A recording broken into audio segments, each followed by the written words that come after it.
নমস্কার বন্ধুরা, সুশীলা রান্নাঘরে আপনাদের সবাইকে স্বাগতম। সরষে ইলিশ কেউ রান্না করেন ভেজে, আবার কেউ রান্না করেন না ভেজে।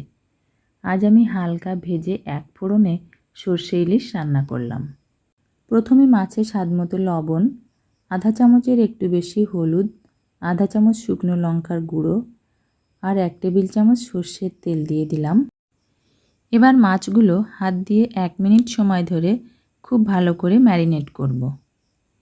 ম্যারিনেট করা হয়ে গেলে 5 মিনিটের জন্য ঢাকা দিয়ে রেখে দেব। সর্ষেটা আমি শিলে বেটে নেব। আধা চামচ কালো সর্ষে, আধা চামচ হলুদ সর্ষে, সামান্য লবণ, সামান্য হলুদ, 4টে শুকনো লঙ্কা, এই উপকরণগুলো অল্প অল্প জল দিয়ে বেটে নেব। মশলাটা আমি শিলে বেটে নিলাম, আপনারা চাইলে মিক্সিং জারেও বেটে নিতে পারেন।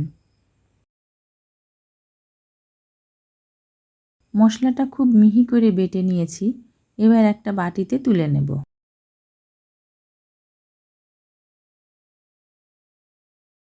মশলা বাটা শিলের উপর জল দিয়ে ধুয়ে মশলার বাটিতে তুলে নেব।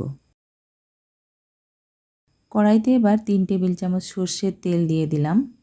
তেল গরম হয়ে গেলে সামান্য গোটা জিরে ফোড়ন দিয়ে দিলাম। 30 থেকে 40 সেকেন্ড জিরেটা ভেজে নিয়ে মাছটা দিয়ে দেব। মাছটা কিন্তু বেশিক্ষণ ভাজবো না, হাই ফ্লেমে মাত্র 1 মিনিট ভেজে নেব। এবার যে পাত্রে মাছটা ম্যারিনেট করে রেখেছিলাম, এক্সট্রা মশলা রয়ে গেছে, সেটা এবার মাছের মধ্যে দিয়ে দিলাম। মশলার বাটিতে আরও একটু জল গুলিয়ে নিয়ে মাছের মধ্যে দিয়ে দেব। গ্যাসটাকে এবার হাই ফ্লেমে রেখে মাছটা উল্টে দিলাম। মাছটা ম্যারিনেট করার সময় লবণটা একটু বেশি দেওয়া হয়েছিল, সেজন্য খুব সামান্য পরিমাণ লবণ দিয়ে দিলাম। টেস্ট করে দেখেও নিলাম, একদম ঠিকঠাক আছে। এবার মিডিয়াম ফ্লেমে 5 থেকে 6 মিনিট রান্না করব। মাঝে একবার ঢাকনা সরিয়ে মাছগুলো উল্টে দেব। 6 মিনিট পর ঢাকনাটা সরিয়ে নামিয়ে নিয়ে গরম ভাতের সাথে পরিবেশন করব।